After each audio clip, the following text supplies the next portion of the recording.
तीन प्रीपोजिशन आज आपको सिखाने वाले हैं। On, upon, over.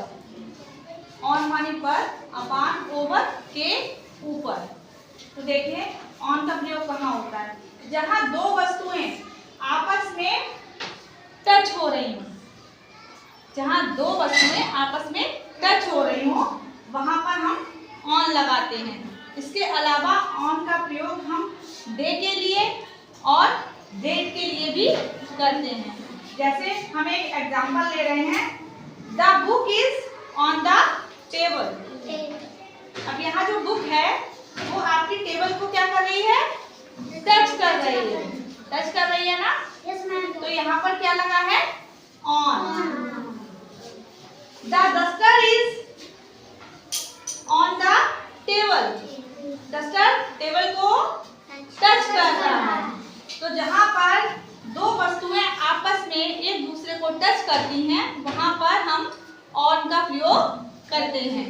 दूसरी चीज डे, किसी दिन के लिए, जैसे मैं रविवार को गया, आई वेंट ऑन संडे।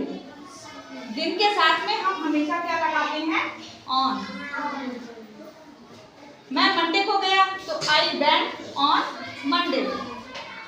तीसरी चीज क्या आती है? डेट। जैसे कोई भी काम हम किसी डेट पर करते हैं, मैं 15 अक्टूबर को गया तो क्या बनेगा? आई वेंट ऑन 15 अक्टूबर। तो तीन चीजों के लिए हम ऑन का प्रयोग करते हैं। पहला, जहां दो वस्तुएं आपस में टच हो रही हो। दूसरा, डे के लिए। और तीसरी, डेट के लिए। क्लियर हो गया? एक और उदाहरण हम जैसे ले लेते हैं, the photo hang on the wall. Photo, ये मान लो एक फोटो है, सपोज कर लो। फोटो कहाँ टकी है? दीवार पर। तो फोटो दीवार को क्या कर रही है? टच कर रही है।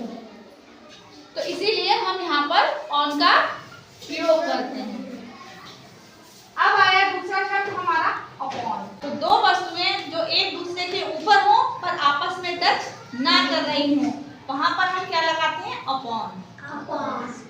जैसे हम एक एग्जांपल ले लेते हैं, the fan is moving upon my head. पंखा मेरे सिर के ऊपर घूम रहा है। समझ में आ गया? तो दो वस्तुएं एक दूसरे के ऊपर हो लेकिन आपस में टच नहीं करती हो वहां हम लगाते हैं अपॉन। अब तीसरा शब्द आया हमारा ओवर।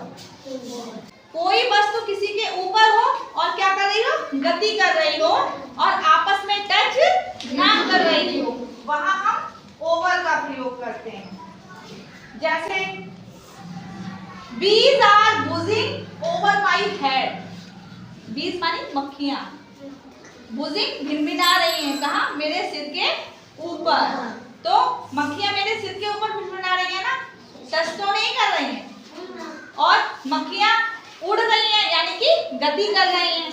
समझ में आ रहा है? मैंने आपको बताया कि जहां पर कोई वस्तु किसी के ऊपर हो और गति कर रही हो और आपस में टच ना करे वहां हम ओवर का प्रयोग करते हैं। The bees are बुजिंग over my head. मक्खियां मेरे सिर के ऊपर भिनभिना रही हैं।